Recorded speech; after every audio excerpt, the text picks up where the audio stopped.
Hey, how's it going, everybody? Mike Weber here, your Los Angeles real estate broker.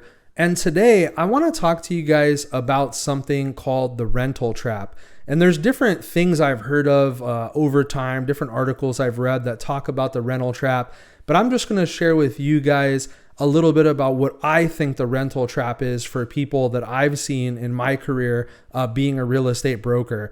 So I got into the business back in 2014, and obviously in hindsight, it was a great market to buy real estate in. I wish I was smarter, in a better financial position back then to take advantage of the market that we had back then. But of course, nobody really knew what was coming, obviously, and therein lies the problem that I want to talk about today. So 2014, everything's hot. 2015, everybody's buying. 2016, market's getting, prices are rising. People are still buying. But around 2016, 2017, 2018, I'm meeting with buyers as a real estate agent, talking to them about buying a home. And I'm starting to have people tell me, Mike, we're just going to hold off. We're going to wait. We think the market's going to come back down, and, we'd rather wait so we can get a little bit more for our money, maybe a little bit nicer house. And I was a little bit naive back then. I didn't have as much experience as I have had, obviously, in the last couple years. So I didn't really think anything of it. I said, hey, to each their own. Who knows what's going to happen, etc. Fast forward, 2 years, 3 years, 4 years, the market starts going totally bananas. We start seeing prices rise 10%, 15% a year compounded on top of themselves. Then we get to obviously COVID, and we see this dramatic spike upwards in prices. So if you compare back to, say, 2016, when people were thinking in a couple years prices were going to fall, compared to, say, 2022, 6 years later, prices had gone stratospheric. Finally, towards the end of 2022, obviously, we started to see some difficulty in the market because of rising interest rates, and prices have trended down a little bit since that peak in May of 2022.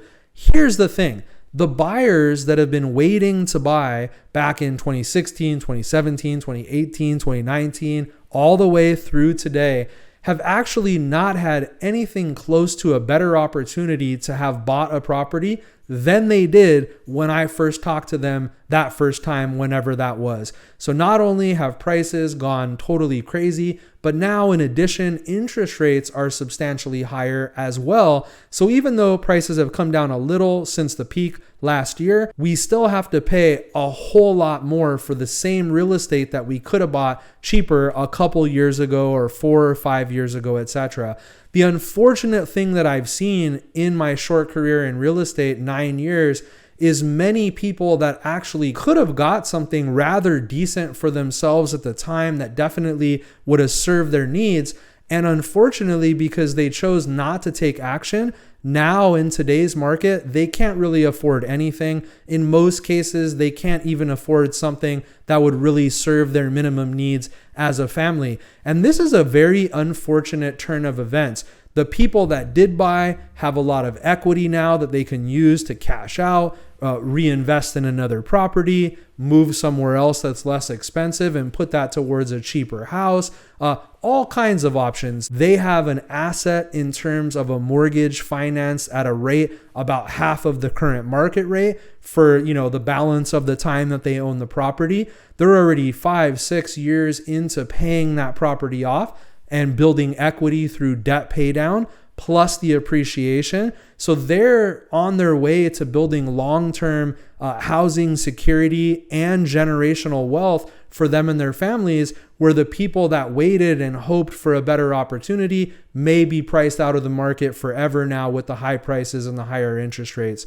So this is really what, to me, the rent trap is here in Southern California. It's a difficult pill to swallow sometimes, that you just have to take action and pull the trigger and get your feet wet and get into the market. And oftentimes what you get for your money doesn't really excite you or make you happy, but you got to get in at some point. You got to take the risk. You got to swallow the pill, because that's the only way that you're going to build something for yourself over time that it's going to allow you to ultimately ride that wave. Obviously, whenever that home gets paid off, whether it's 30 years or sooner, if somebody pays it off more quickly, they never have a mortgage again for the rest of their life.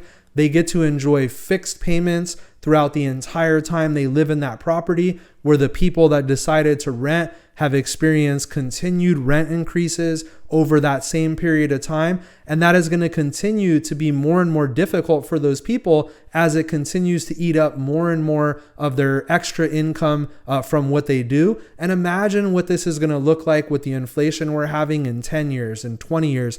In 30 years, when the people that bought have their home paid off and now they're living completely mortgage free, just paying property taxes and expenses, imagine what rents are going to look like for the people that are still renting. Maybe they can no longer afford to rent and stay in LA, so they have to move somewhere less desirable, so on and so forth. So this is really the rent trap from my perspective. Don't let it happen to you. Call me today. Let's talk about how we can help you find the right home and buy something sooner than later. I'm here to help. Thank you guys so much for watching. If you like my videos, click the thumbs up button. Go ahead and subscribe, and we'll see you on the next video. Take care.